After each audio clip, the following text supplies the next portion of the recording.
بسم اللہ الرحمن الرحیم۔ مطالبہ الفرقان، سورۃ اللہب، نمبر 111 مدنی۔ قرآن مجید کی تفسیر خود قرآن مجید سے، از علامہ غلام احمد پرویز صاحب، اخذ و تلخیص محمد اکبر دکشت بھاردواج، نظر ثانی ڈاکٹر انعام الحق۔ بسم اللہ الرحمن الرحیم۔ اے اللہ، میری تمام تر کوششوں کا مقصد ربوبیت عامہ کے لیے تیری صفات کو بانداز رحمانیت و رحیمیت معاشرے کے اندر ظہور میں لانا ہے۔ ابتدائیہ، اسلام اور رسول اللہ صلی اللہ علیہ وسلم کا سب سے بڑا مخالف ابی لہب تھا۔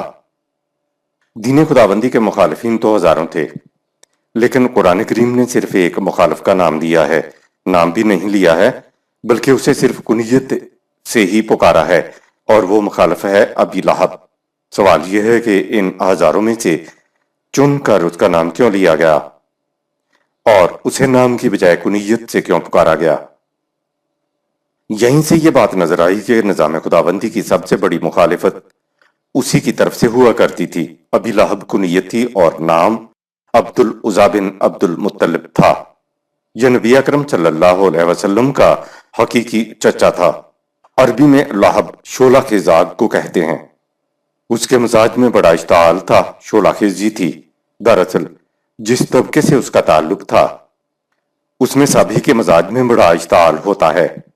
ایک بات بھی ان کے مزاج، نظریے یا عقیدے کے خلاف ہو جائے تو پھر دیکھیے کس طرح ان کے منہ سے جھاگ آتی ہے، برداشت ختم ہو جاتی ہے۔ لفظ لہب سے معلوم ہوا کہ وہ شعلہ مزاج اور بھڑک اٹھنے والا تھا، گویا اس نے کسی دوسرے کی سننی ہی نہیں، ہر وقت لٹ لیے پھر رہے ہیں۔ یہ تھا ابی لہب۔ حضور اکرم صلی اللہ علیہ وسلم کے والد کا انتقال ہو چکا تھا، ایسے میں چچا ہی قریب ترین قرابت دار ہوتے ہیں، لیکن یہ چچا ہی سب سے زیادہ مخالف تھا۔ اسی کے متعلق قرآن نے کہا کہ وہ ختم ہو گیا۔ اسلام میں تو ایمان کے بغیر قرابت اور رشتہ داری کے کچھ معنی نہیں ہوتے۔ جب نبی اکرم صلی اللہ علیہ وسلم نے کوہ صفا پہ کھڑے ہو کر مکہ والوں کو بلا کر پہلی دعوت کی آواز دی تھی تو کہا تھا کہ اگر میں تمہیں کہوں کہ پہاڑ کے پیچھے سے ایک فوج آ رہی ہے جو تمہیں تباہ کر کے رکھ دے گی تو کیا تم اسے مان لو گے؟ سب نے کہا کیوں نہیں مانیں گے، تم نے آج تک کبھی جھوٹ نہیں بولا ہے، اور دوسری بات یہ کہ تم پہاڑی کی چوٹی پر کھڑے ہوئے ہو جہاں سے تم دونوں اطراف میں دیکھ سکتے ہو، جبکہ ہم پہاڑی کے صرف اس طرف دیکھ سکتے ہیں۔ لہٰذا نبی کے معنی ہے مقام بلند پہ کھڑا ہوا جہاں سے وہ اس دنیا کو بھی دیکھتا ہے اور اس دنیا کو بھی دیکھتا ہے۔ اس لیے اس کی بات صداقت پہ مبنی ہوتی ہے کہ وہ ان چیزوں کو اپنی آنکھوں سے دیکھ کر بات کرتا ہے جو ابھی انسانوں کے سامنے نہیں آئی ہوئی ہوتی۔ جب نبی اپنی دعوت پہنچا دیتا ہے تو اس کے مخالف ہو جاتے ہیں، حالانکہ اس سے قبل نبی کی اپنی کیفیت یہ ہوتی ہے کہ وہ معاشرے میں صادق اور امین ہوتا ہے۔ رسول اللہ صلی اللہ علیہ وسلم نے کہا، سنو، تم پہ بہت بڑی آفت آنے والی ہے جو تباہ کر دے گی۔ تو اسی چچا ابو لہب نے کہا، او تیرا ستیاناس، معاذ اللہ معاذ اللہ، تو نے یہ کہنے کے لیے ہمیں جمع کیا تھا؟ وہ اپنے ٹولے کو ساتھ لے کر چلا گیا۔ اس کے بعد سب سے زیادہ سخت مخالفت اسی کی طرف سے ہوتی تھی۔ ابو لہب کی طرف سے مخالفت کیوں ہوتی تھی؟ قریش تاجر تھے، وہ عموماً تجارت میں لگے رہتے تھے۔ ابو لہب کعبہ کا متولی تھا، اس کے پاس مذہبی پیشوائیت تھی۔ اسے معلوم تھا کہ یہ نظام جسے رسول اللہ صلی اللہ علیہ وسلم لے کر اٹھے ہیں، اس کی زد سب سے پہلے اس کی مذہبی پیشوائیت پر پڑتی ہے۔ وہ لا الہ الا اللہ کا مطلب سمجھ گیا تھا، اور وہ اور دیگر جانتے تھے کہ یہ شخص ہمارے سلب و نہب کو ختم کر کے رکھ دے گا، لیکن ابو لہب پر تو براہ راست زد پڑتی تھی۔ کعبہ کی تولیت چھن رہی تھی، اس کی پیشوائیت ختم ہو رہی تھی۔ یہی وجہ ہے کہ یہ شخص نظام خداوندی کی سب سے زیادہ مخالفت کر رہا تھا۔ قرآن کریم میں مذکورہ سابقہ انبیاء کی داستانوں میں آپ دیکھیں گے انقلابی دعوت کی مخالفت ہمیشہ مذہبی پیشوائیت کی طرف سے ہوئی۔ نظام سرمایہ داری ملاؤں کی پشت پر ہوتی ہے، لیکن آگے بڑھ کر مخالفت یہی مذہبی پیشوائیت کرتی ہے۔ یہ مذہب کی جھوٹی دہائی دے کر عوام کو مشتعل کرتے ہیں۔ قرآن نے یہاں بھی ایک ابو لہب کا انتخاب کر کے بتا دیا کہ سب سے بڑی مخالفت کس طرف سے ہو رہی تھی۔ وہ کون سا طبقہ ہے جس کا ابو لہب نمائندہ تھا کہ جس کی قوت کے ٹوٹنے سے نظام خداوندی قائم ہو سکتا تھا اور قائم ہو سکتا ہے۔ جب تک مذہبی پیشواؤں کی قوت نہیں ٹوٹتی، نظام خداوندی قائم نہیں ہو سکتا۔ یہ طبقہ بڑی آسانی سے فریب دے سکتا ہے کیونکہ یہ اپنے ہاں وہی اصطلاحات استعمال کرتا ہے جو نظام خداوندی کے دین کی ہوتی ہیں، مگر انہوں نے روایات کے پردے میں ان کے معنی اور ان کے تصورات کو ختم کیا ہوا ہوتا ہے۔ اس لیے قرآن کریم نے چن کر مذہبی طبقے کے پیشوا کا نام دیا کہ اس کی شکست در حقیقت نظام خداوندی کی فتح ہے۔ ابو لہب کا ذاتی کردار۔ ابو لہب کے ذاتی کردار کی کیفیت یہ تھی، بلکہ اس طبقے کے تمام افراد میں آج بھی یہی کچھ ہو رہا ہے۔ وہ کعبہ کا متولی تھا۔ کعبہ میں جو چڑھاوا چڑھتا تھا اس میں جتنی بھی قیمتی چیزیں آیا کرتی تھیں یہ اس کی ایک ہی متولی کی نہیں ہوتی تھیں، بلکہ جتنے بھی اس کے ماتحت متولی تھے وہ ان سب میں تقسیم ہو جاتی تھیں۔ ابو لہب مذہبی طبقے کا سربراہ تھا۔ اس کی کیفیت یہ تھی کہ ایک دفعہ سونے کا ہر چڑھاوا چڑھا، وہ اسے چوری کر کے لے گیا۔ یہ صرف ابو لہب کی بات نہیں بلکہ اس طبقے میں یہ بات روز ہوتی ہے۔ بے ہمتی، بے غیرتی، بزدلی اور بے حمیتی کی اس طبقے میں یہ کیفیت ہوتی ہے۔ ہر وہ شخص جو محنت کر کے نہیں کماتا وہ بے حمیت اور بزدل ہوتا ہے۔ عربوں کی شجاعت اور غیرت کی تو یہ کیفیت ہوا کرتی تھی کہ ایک چھوٹی سی بات پر سینکڑوں سال تک جنگ لڑی جاتی تھی، لیکن ابو لہب کی کیفیت یہ تھی کہ بدر کی جنگ میں جب قریش کے تمام احباب خود لڑنے کے لیے گئے تو یہ اس جنگ میں نہیں گیا۔ اس کی درندگی، صفاقی اور بے حمیتی دیکھیے کہ ایک شخص نے ابو لہب کا قرضہ دینا تھا تو اس شخص کے گلے پہ انگوٹھا رکھ دیا کہ لاؤ واپس کرو میرا قرض جو لیا تھا۔ اس کے پاس رقم نہیں تھی تو اس سے کہا کہ پھر میری طرف سے مسلمانوں کے خلاف جنگ لڑنے کے لیے جاؤ، اور اس کو مرنے کے لیے بھیج دیا۔ آپ دیکھ رہے ہیں کہ ایک لفظ ابی لہب لا کر قرآن کیا کیا چیزیں سامنے لا رہا ہے۔ ہوا یہ کہ جنگ بدر کے چند ہی دنوں بعد یہ ایک موذی اور متعدی بیماری میں مبتلا ہوا اور مر گیا۔ ابو لہب کی شعلہ خیز طبیعت کی وجہ سے اس کے تعلقات اپنے بیٹوں اور بھائیوں کے ساتھ بہتر نہ تھے۔ کوئی بھی اس کو دفنانے کے لیے لے کر نہ گیا، لہٰذا اولاد نے چند حبشیوں کو مزدوری پہ لے کر ایک گڑھا کھدوایا اور اس میں پھینکوا دیا۔ قرآن کہہ رہا ہے لیجئے، وہ ختم ہوا۔ آیت نمبر 1۔ تبت یدا ابی لہب وتب۔ وہ دیکھو، قریش کا سب سے بڑا مذہبی نمائندہ، کعبہ کا متولی ابو لہب نظام خداوندی کے مقابلے سے عاجز آ گیا اور بری طرح تباہ ہو گیا۔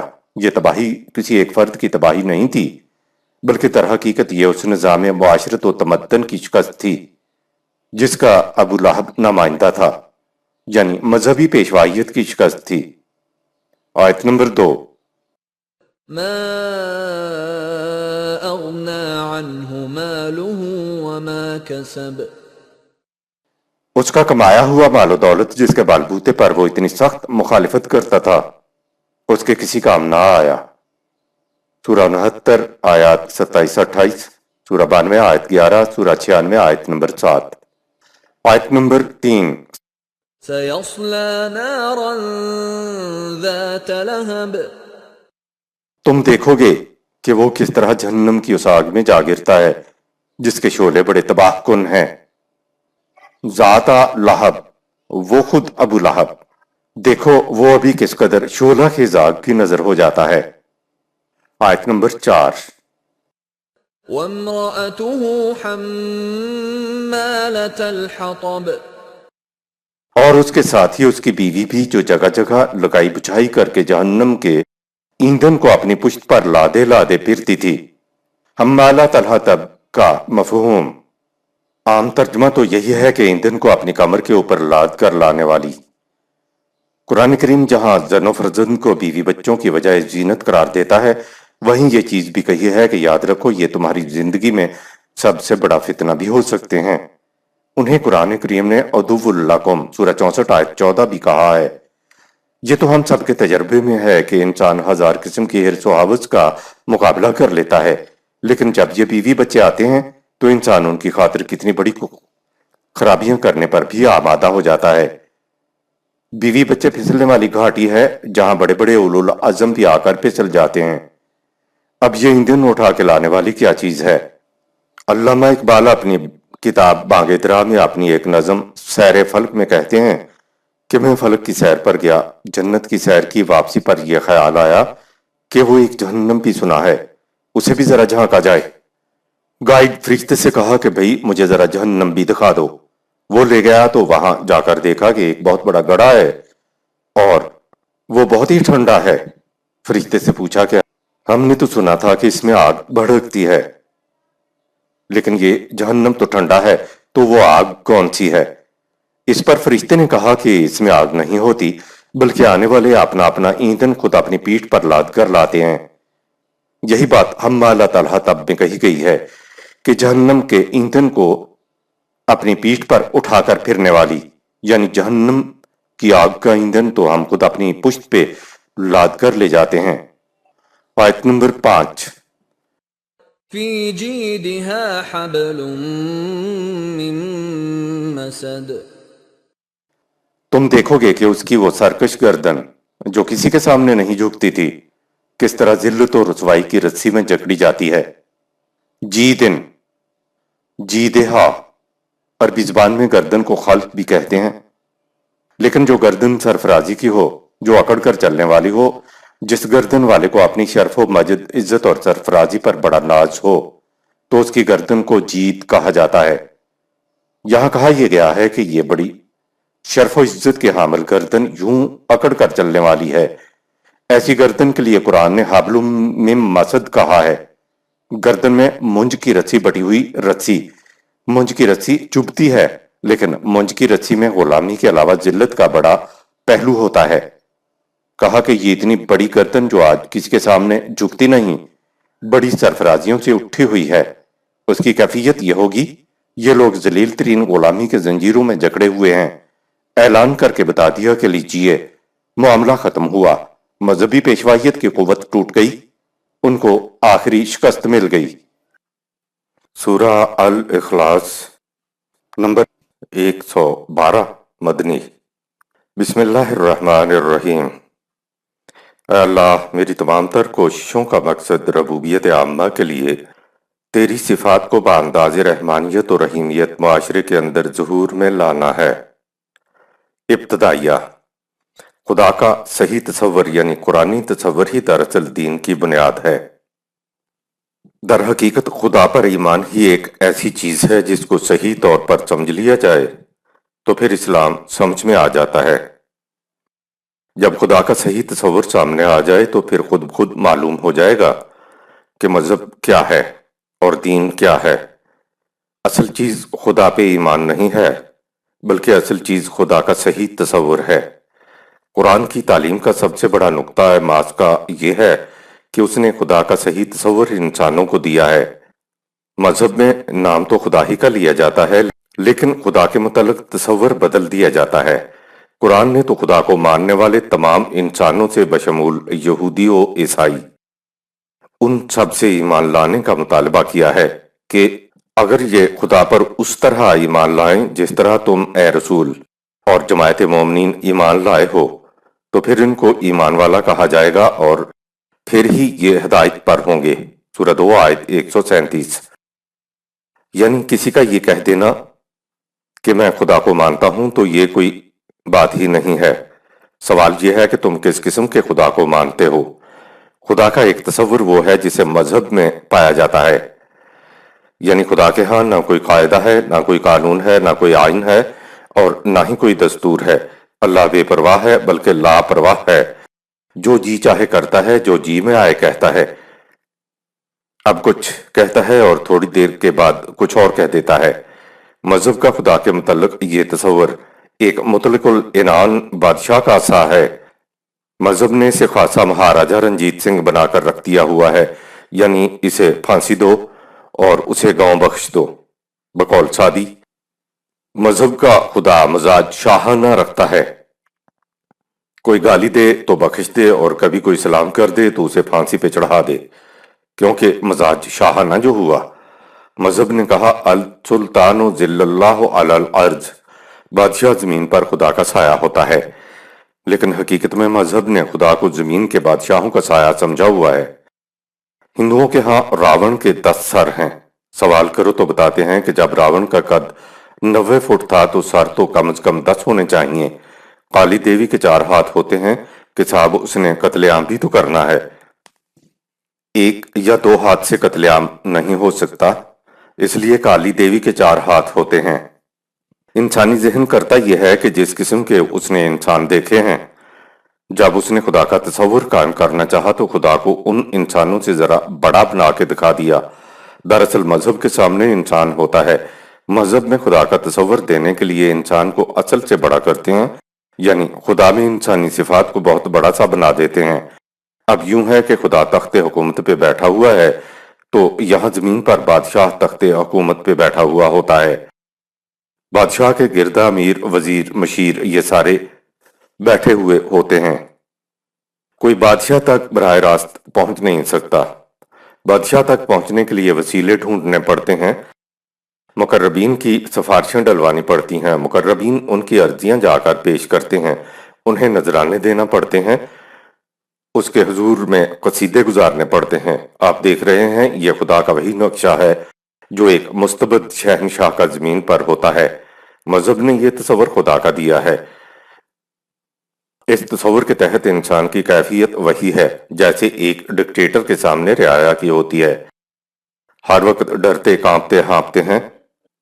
سعدی کہتا ہے کہ اگر بادشاہ دن کو رات کہہ دے تو تمہیں چاہیے کہ کہو سرکار چاند نکلا ہوا ہے، ستارے چمک رہے ہیں، سبحان اللہ۔ یہ ہے خدا کا وہ تصور جس کو ماننے سے اہل مذہب طبقہ لوگوں کو خدا پرست کہتا ہے۔ اس خدا پرستی سے انسان مقام بلند سے کتنا ذلیل ترین مقام پر پہنچ گیا ہے۔ یاد رکھیں دین خداوندی میں تمام قسم کی پرستیاں، یہاں تک کہ خدا پرستی بھی جائز نہیں ہے۔ جائز ہے تو صرف نظام خداوندی کے احکام کی اطاعت جائز ہے، نہ کہ پرستی۔ انسان اور حیوان میں ایک بنیادی فرق ہے اور وہ یہ ہے کہ انسان کو خدا نے ذات عطا کی ہے جو خوابیدہ شکل میں خدائی صفات کی حامل ہے۔ قرآن میں جن چیزوں کو صفات خداوندی کہا گیا ہے چند ایک کو چھوڑ کر وہ انسانی ذات کی بھی خصوصیات ہیں، مگر خوابیدہ شکل میں۔ خدا کی صفات تو تکمیل تک پہنچی ہوئی ہیں، اعلیٰ ترین ہیں، لامنتہا ہیں، مگر انسان کے اندر وہی صفات مضمر حالت میں عطا کی گئی ہیں۔ انسان کے طبعی جسم کا اولین مقصد یہ ہے کہ ان مضمر و خوابیدہ خدائی صفات کو نشو و نما دے کر اپنے اندر منعکس کرے اور معاشرے کو ان کے مطابق استوار کرے۔ خدا نے اپنی تمام صفات کو سمٹا کر اس سورۃ الاخلاص میں بیان کر دیا ہے، ان کو نیچے بیان کیا جاتا ہے۔ آیت نمبر 1۔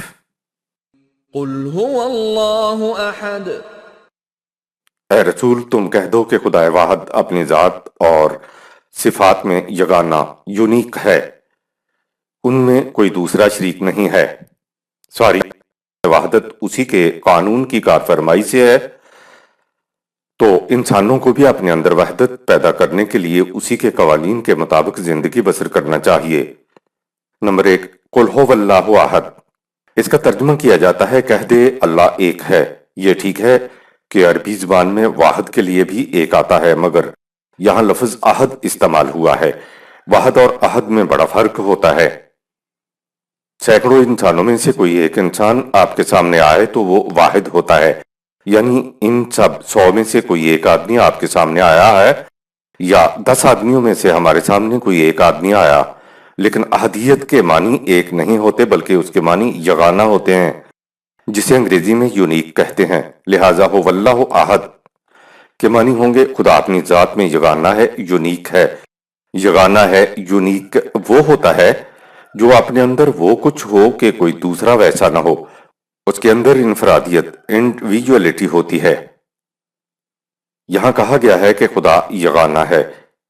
انسان کو خدا نے ذات عطا کی تو انسان بھی تمام مخلوقات میں یگانہ ہو گیا، اور ہر انسان دوسرے انسانوں سے بھی یگانہ ہے۔ انسان جب اپنے آپ کو میں کہتا ہے تو اس کے اندر وہ میں یگانہ ہوتی ہے۔ ہر انسان کی میں یگانہ ہوتی ہے۔ ہر انسان کی میں کے اندر احساسات کی کیفیت جدا جدا اپنی اپنی یعنی یگانہ ہوتی ہے۔ کسی بھی انسان کی میں کے اندر کسی دوسرے کے احساسات نہیں ہوتے۔ ایک انسان کے احساسات کو کوئی دوسرا بانٹ نہیں سکتا اور نہ کوئی کسی کے احساسات میں شامل ہو سکتا ہے۔ میرا درد میرا درد ہوتا ہے، میرے درد کو کوئی دوسرا محسوس نہیں کر سکتا اور نہ ہی میرے درد کو کوئی بانٹ سکتا ہے۔ مجھ سے البتہ کوئی ہمدردی تو کر سکتا ہے، لیکن میرے اندر تاثرات اور احساسات میرے ہی ہوتے ہیں۔ اسے انفرادیت انڈیویجولیٹی کہا جاتا ہے اور یہی انسانی انفرادیت ہے۔ اسی احدیت کے اوپر خدا کا یہ سارا قانون مکافات عمل چلتا ہے۔ قانون مکافات عمل یہ ہے کہ میرے ہر عمل کا نتیجہ مجھے خود ہی بھگتنا ہوگا، کوئی دوسرا اس میں شریک نہیں ہو سکتا۔ ہر انسان کی ذات کی اس کیفیت کو احدیت یا یگانگت، یونیکنس یا انفرادیت انڈیویجولیٹی کہتے ہیں۔ مثلا ہم کہتے ہیں کہ فلاں کی یہ کیفیت ہے کہ وہ ایک انفرادیت یونیکنس لیے ہوئے ہے، اس جیسا کوئی دوسرا نہیں ہے۔ یہ تو افراد کی الگ الگ یگانیت یا انفرادیت ہوئی۔ جب کوئی قوم خدا کی عطا کردہ خوابیدہ صفت احدیت کو نشو و نما دے کر اپنے اندر منعکس کر لے تو وہ قوم خود دنیا کے اندر ایک احد یونیک قوم ہو جاتی ہے۔ خدا نے اپنی صفات کو مضمر حالت میں، خوابیدہ حالت میں، جیسے ایک بیج کے اندر پودا درخت خوابیدہ ہوتا ہے، ہر انسان کے اندر رکھ دی ہوئی ہیں یا عطا کر دی ہوئی ہیں۔ انسان کو ان خدائی خوابیدہ صفات کو قوانین خداوندی کے مطابق زندگی بسر کر کے نشو و نما دینا ہوتا ہے۔ قوانین خداوندی کے مطابق زندگی بسر نہ کی جائے تو یہ عطا کردہ صفات یا صلاحیتیں نشو و نما نہیں پا سکتی۔ یہ حقیقت ہے کہ جس طرح ایک مرد مومن انسانوں کے اندر عہد یونیک ہوتا ہے، اسی طرح مومنین پر مشتمل جو جماعت ہوتی ہے وہ دنیا کی اقوام کے اندر عہد یونیک ہوتی ہے۔ تاریخ میں بڑی بڑی بلند تہذیبیں بھی آپ کو نظر آئیں گی، بڑی بڑی سلطنتیں بھی آپ کو نظر آئیں گی، لیکن ہم سے نہ پوچھو، غیر مسلم مورخین سے پوچھو، وہ کہتے ہیں کہ نبی اکرم صلی اللہ علیہ وسلم کے رفقا کی جو جماعت پیدا ہوئی تھی اس کی مثال تاریخ میں کہیں نہیں ملتی۔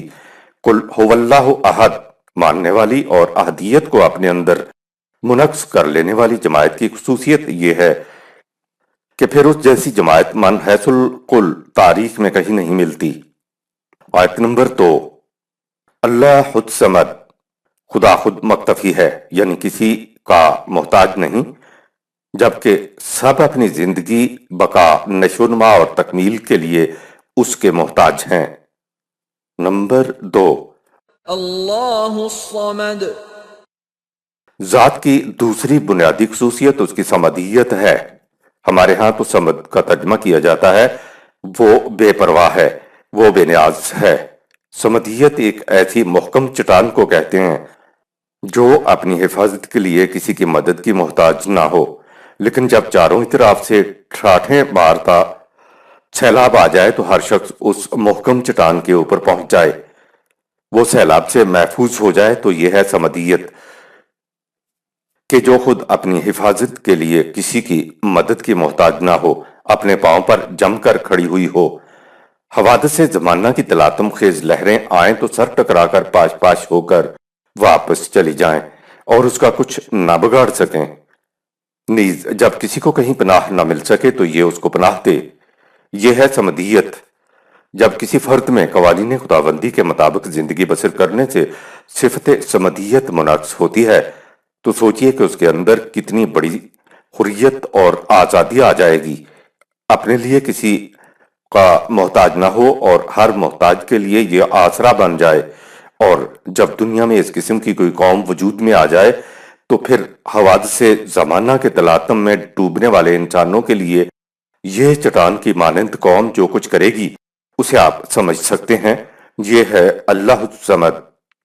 آیت نمبر 3، لم یلد ولم یولد، اس نے عمل تولید سے کسی کو پیدا نہیں کیا ہے، کیونکہ ذات عمل تولید سے پاک ہوتی ہے اور نہ وہ خود کسی کے عمل تولید کا نتیجہ ہے۔ نمبر 3، لم یلد ولم یولد۔ حیوانات بشمول آدمی کی افزائش نسل کا سلسلہ بذریعہ تولید ہوتا ہے، یعنی بایولوجیکل ریکریشن سے ہوتا ہے۔ جیسے انسانوں اور حیوانات کے ہاں بچے پیدا ہوتے ہیں تو اسے تولید، پروکریشن کہتے ہیں۔ طبعی زندگی جہاں بھی ہے، اپنی بنیادی جبلت انسٹنکٹ کے تحت وہ اپنے جیسا پیدا کرنا چاہتی ہے۔ اسی سے کائنات میں زندگی کا یہ سلسلہ بڑھتا ہے۔ انسانی زندگی کے اندر بھی نسل انسانی کی پیدائش تولید کے سلسلے سے ہوتی ہے۔ ماں باپ سے بیٹا یا بیٹی پیدا ہوتی ہے۔ اس حد تک تو انسان اور حیوانات دونوں مشترک ہیں، یکساں ہیں۔ زندگی کا اپنے جیسی زندگی کو پیدا کر دینے میں زندگی کے لیے کوئی وجہ شرف نہیں ہے۔ خدا نے اپنے متعلق بتایا کہ وہ نہ تو سلسلہ تولید کی تخلیق ہے اور نہ اس سے بذریعہ سلسلہ تولید کوئی پیدا ہوا ہے، کیونکہ ذات کا سلسلہ تولید سے کوئی تعلق نہیں ہوتا۔ انسان کا جسم تو بذریعہ سلسلہ تولید ماں باپ کے اختلاط سے پیدا ہوا، لیکن انسان کی میں جو اس کی ذات ہے، دراصل انسان ہے، وہ سلسلہ تولید سے پیدا نہیں ہوئی، وہ خدا کے براہ راست عمل نفخ روح سے انسان کو عطا ہوئی ہے۔ فَنَفَخْنَا فِيهَا مِن رُوحِنَا، سورہ 21 آیت نمبر 91۔ ہم نے اپنی توانائی کا ایک شمع انسان کو دے دیا۔ یہ من روحنا انسان کی ذات ہے، انسان کی میں ہے، اصل انسان ہے۔ نر و مادہ کے باہمی اختلاط سے نر کا کچھ جسمانی حصہ نطفہ رحم مادر میں چلا جاتا ہے، جس سے بچہ پیدا ہوتا ہے۔ اس طرح نر کے جسم کا کچھ حصہ کم ہو جاتا ہے۔ یہاں تک حیوان اور انسان کی پیدائش یکساں ہے۔ فرق پڑتا ہے انسان کو ذات یعنی میں عطا کرنے سے، جو خدا کے عمل نفخ روح سے عطا ہوئی ہے۔ ذات کے ملنے میں سلسلہ تولید کا کوئی دخل نہیں ہے۔ اصل انسان اس کا جسم نہیں ہے، بلکہ اس کی میں اصل انسان ہے، اس کی ذات اصل انسان ہے۔ میرا جسم ماں اور باپ کے اختلاط کی وجہ سے پیدا ہوا ہے، لیکن میری ذات، میری میں، میرے ماں اور باپ کے اختلاط سے تخلیق نہیں ہوئی، بلکہ یہ خدا کی طرف سے براہ راست ملی ہے۔ ہر انسانی بچے کو خدا ذات براہ راست دیتا ہے۔ کوئی ماں باپ اپنے اختلاط سے کسی کی میں کو پیدا نہیں کر سکتے۔ ذات دراصل عمل تولید سے ناآشنا ہے۔ ذات صرف تخلیق، کریشن کرتی ہے، ذات تولید، پروکریشن نہیں کرتی۔ اسی لیے کوئی ذات کسی سے پیدا نہیں ہوتی اور نہ کسی ذات سے کوئی ذات پیدا ہوئی ہے۔ خدا ایک ذات ہے، اس لیے ذات اس کی ہو یا انسان کی، وہ نہ تو سلسلہ تولید سے پیدا ہوئی ہے اور نہ ہی ذات کسی دوسری ذات کو پیدا کر سکتی ہے، کیونکہ ذات کا سلسلہ تولید سے کوئی تعلق نہیں ہوتا۔ انسان کے اندر تخلیق کرنے والی شے اس کا جسم نہیں ہے۔ اگر جسم تخلیق کر سکتا تو ہر حیوان تخلیق کر سکتا۔ تخلیق انسان کی ذات کرتی ہے، جسم تو انسانی ذات کا ہتھیار ہے، انسٹرومنٹ ہے۔ تخلیق ذات ہی کرتی ہے۔ جب انسانی ذات تخلیق، کریشن کے علاوہ تولید نہیں کر سکتی، تو خدا کی ذات تو اکمل ترین، بلند ترین ہے، تو وہ کیوں کر عمل تولید کر سکتی ہے؟ خدا کی ذات اور انسانی ذات صرف تخلیق کر سکتی ہیں۔ معلوم ذاتوں میں ذات صرف دو ہی ہیں، ایک اکمل ترین، بلند ترین خدا کی ذات ہے اور نیچے زمین پہ خدا کی عطا کردہ انسان کی ذات ہے۔ چونکہ ذات صرف تخلیق کر سکتی ہے، اس لیے خدا نے اپنے آپ کو احسن الخالقین کہا ہے، یعنی تمام خالقوں میں سے سب سے زیادہ احسن خالق خدا ہے۔ خدا نے اپنے علاوہ بھی اور خالقوں کو تسلیم کیا ہے، اور وہ خالق ہیں انسان۔ خدا کی تخلیق حسین ترین ہوتی ہے، لیکن انسانی ذات کی تخلیق ذرا نیچے کے درجے کی ہوتی ہے۔ اگر انسان صرف تولید کرتا ہے، بچے پیدا کرتا ہے اور تخلیق نہیں کرتا ہے، تو یہ اس کی حیوانی سطح کی زندگی ہے۔ ایسا شخص انسان کے درجے پر نہیں پہنچا ہوتا۔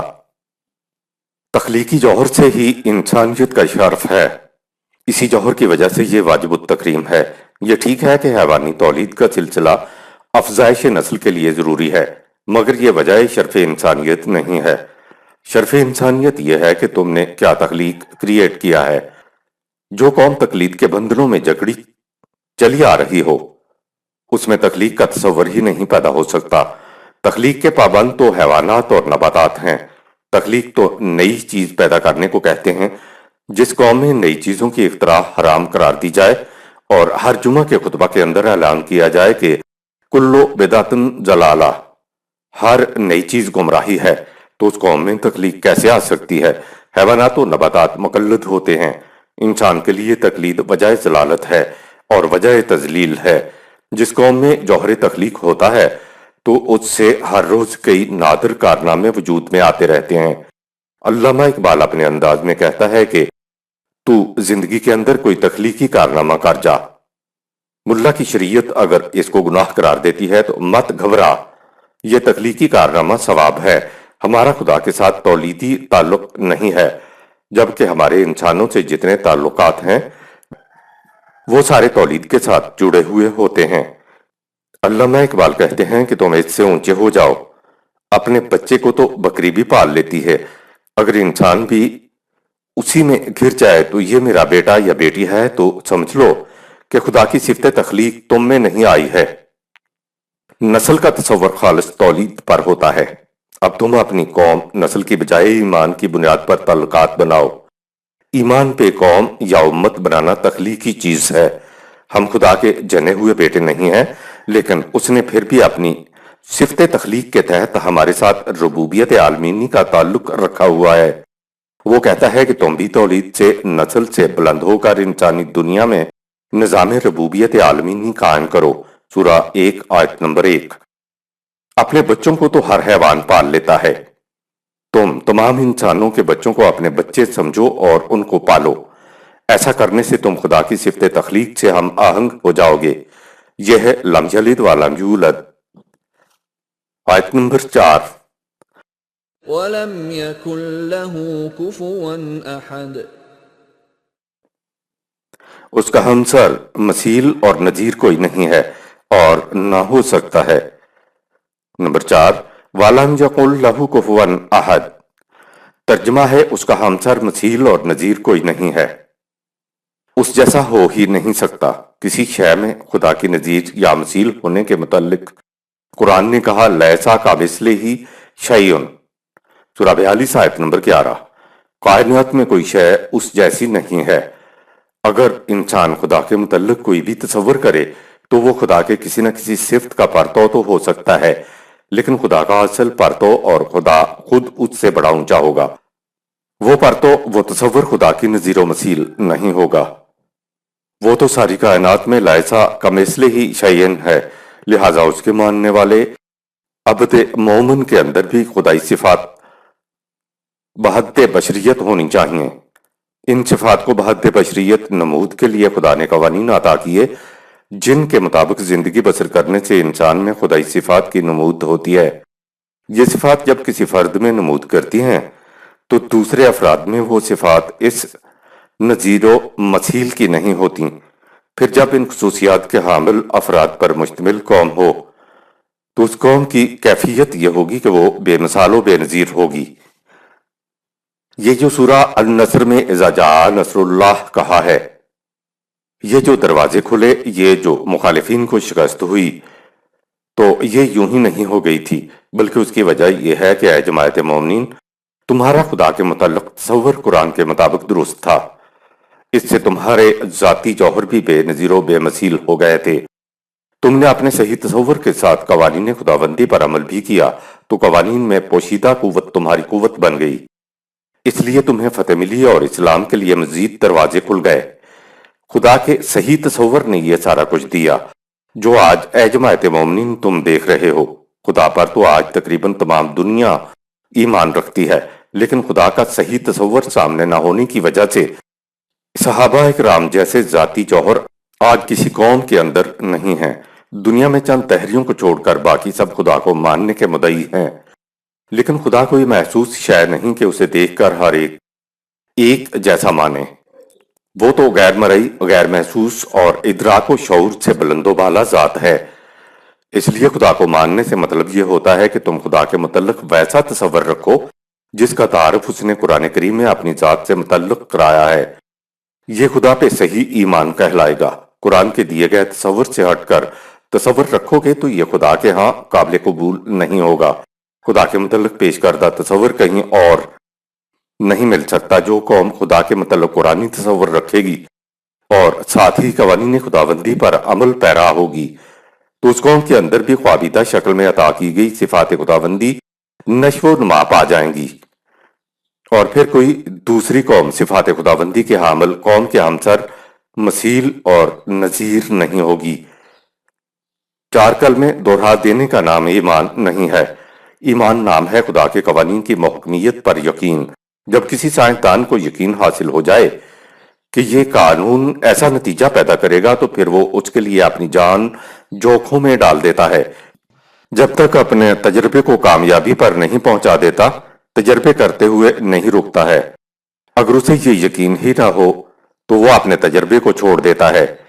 اگر سائنسدان کو قانون کی کامیابی پر یقین ہو تو ناکامی کی صورت میں وہ سوچتا ہے کہ میری کسی تدبیر میں خامی کہاں رہ گئی ہے جو نتیجہ پیدا نہیں ہوا، ورنہ قانون نے تو نتیجہ پیدا کر دینا تھا۔ اسے کہتے ہیں ایمان۔ اس قسم کے خدا پر صحابہ کرام کے ایمان نے کہا، اے مخالفین، ہماری کامیابی اور کامرانی کا راز یہ ہے کہ ہم خدا کی صحیح احدیت، صمدیت، تولید سے بلند و بالا رب العالمین اور بے مثل و بے نظیر خدا اور اس کی صفات پر یقین رکھتے ہیں۔ اے مخالفو، آج جو تم ہماری یہ حالت دیکھ رہے ہو تو اس کی وجہ یہ ہے کہ ہم صفات خداوندی کے آئینے کے عکس میں ہیں۔